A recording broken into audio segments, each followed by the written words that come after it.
এই এখন একদম অরিজিনাল লাইলি মনে হচ্ছে, একদম। জি, সে একদম অরিজিনাল লাইলি, আর আপনি হচ্ছেন একদম অরিজিনাল মজনু, তাই না? তুই তো কত বড় বদমাশ, তুই আবার প্রমাণ করছিস। এই ধর ওরে, ধর, তুই দাঁতি না পারে, দাঁতি দিতে না পারে। আরে বিশ্বাস করো, আমি করছি যে এনে আসলে ও আইছে শাড়িটা দেখানোর জন্য, এর বাইরে আর কোনো ঘটনা ঘটেনি। কি ঘটেছে কি ঘটে না সেটা আমি দেখতেছি, এক পাও নড়বে না। তোর আজকে খাইছি আমি লাইলিশ।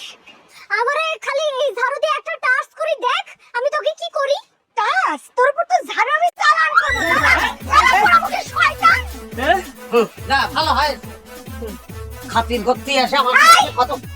তুই শাড়ির ব্যবসা বন্ধ করেছিস, তুই দোকানের মধ্যে মজা বসাচ্ছিস না মেয়েদের নিয়ে।